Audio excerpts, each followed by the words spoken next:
क्या मेरी श्री जी को याद है कि कोई निधि है जो उनको हमेशा अपने अंग संग पाती है? उसे श्री जी के होने का आभास हर पल होता है। क्या मेरी श्री जी को ये बात मालूम है? तो मेरे साथ मेरी श्री जी ने करी बहुत ही सुंदर लीला। षटतिला एकादशी का उपवास था, तो आप सभी को पता ही होगा कि षटतिला एकादशी के उपवास के अगले दिन होता है पारण, द्वादशी पे। तो अब मैं वृंदा मैया लेकर आना भूल गई। फूल वाले भैया को द्वादशी वाले दिन फोन किया, उन्होंने कह दिया नहीं है वृंदा माँ। तो मुझे लगा कोई बात नहीं, सूखी हुई वृंदा मैया जो मेरे पास है, मैं उन्हीं से व्रत खोल लूंगी।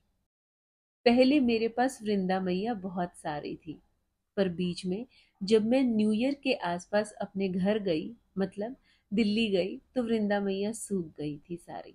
पर फिर भी एक उम्मीद थी कि जब आऊंगी दिल्ली से वापस तो वृंदा मैया की बेटी आ ही पाएंगी। ये एक विश्वास था मन में। जब मैं दिल्ली से 18 दिन के बाद वापस आई तो एक बहुत छोटी सी वृंदा मैया आई हुई थी।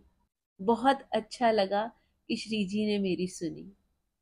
फिर उसके बाद हमारा उपवास आ गया। उपवास में आ गई द्वादशी, जिस दिन हमारा पारण का समय होता है। वृंदा मैया तो घर में थी, पर बहुत ही छोटी लाडली थी अभी हमारी, तो उनसे कैसे मांगू। तो जब मैं सुबह उठी, वृंदा मैया का गमला एकदम साफ था। उसपे कुछ 5-6 ही पत्तियां थी। छोटी छोटी वृंदा मैया बहुत ही सुंदर लग रही थी वृषभानु जी की उजाले में, यानी सूर्यदेव के उजाले में, बहुत ही सुंदर। तो मैं बोली, नाना वृंदा माँ, मैं ना लेती आपसे पत्ते, आप तो अभी कोमल है, छोटी सी हैं। कोई बात नहीं। मैंने लाली को भी बोला, लाली नहीं, कोई बात नहीं, मेरे पास ये सूखी हुई वृंदा मैया है, मैं इन्हीं की डंडी से अपना उपवास खोल लूंगी। अब वृंदा मैया और लाली, क्या अंतर है इनमें? कुछ भी नहीं। तो जब मैं नहा के स्नान आदि करके आई और अपनी खिचड़ी लगाई, भोग लगाने के लिए खिचड़ी लगाई और हलवा लगाया, तो मेरे हस्बैंड उठ के आए। उन्होंने मुझसे पूछा कि स्नान आदि हो गया है, चलो पूजन की तैयारी मैं कर रहा हूँ, तुम अब भोग ले आओ लाला के लिए। मैंने कहा ठीक है।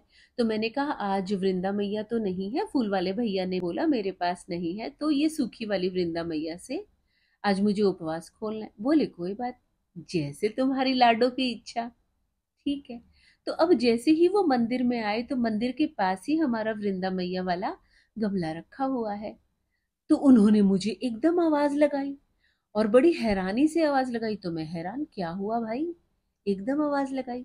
तो मैं गई, देखा, तो वृंदा मैया ने अपने 2 पत्ते आराम से छोड़े हुए थे, मतलब जो मिट्टी थी ना, मिट्टी में वो 2 इतनी सुंदर पत्तियां रखी थी।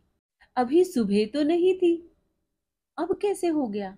स्नान आदि करने के बाद भोग मैंने तैयार किया, उसके बाद कैसे हो गया? हैरानी हुई। तो फिर देखिए, ये सब हुआ। अब भी अकल नहीं है, मालूम नहीं हुआ क्या हुआ। कोई बात नहीं, लाला को भोग दिया। अब मैं जैसे ही भोग पाने बैठी, लाला को भोग देने के बाद प्रसाद हो गया, और अपने पारण के समय पारण खोलने के लिए बैठी, एकदम एकदम ऐसा लगा कि जैसे किसी ने कहा हो, मैं हूं तेरे आसपास हर पल, मुझे पता है तुझे क्या चाहिए। और मेरी आंखें सजल हो गई।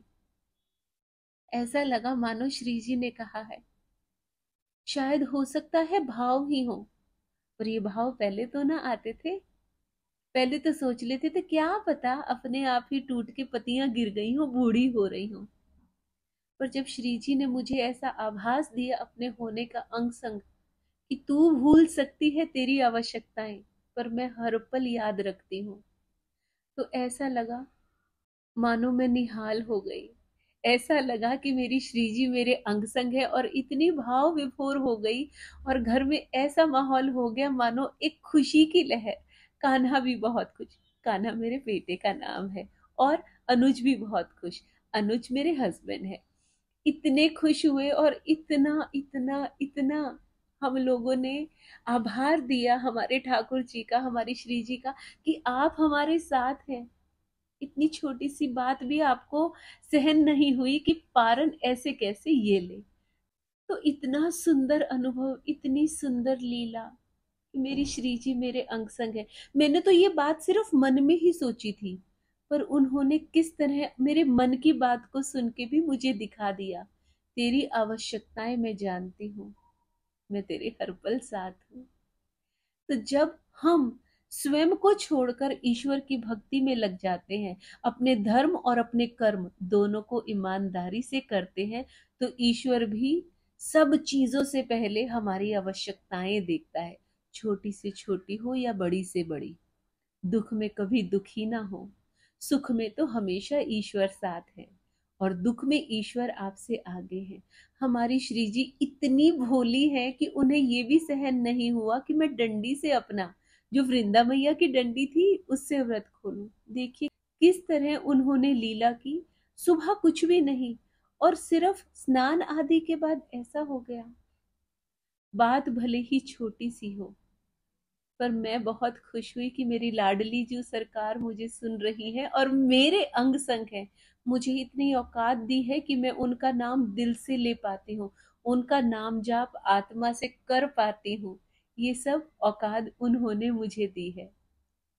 तो हमें कभी भी परेशान नहीं होना चाहिए कि हमारी आवश्यकताएं पूर्ण नहीं हो रही।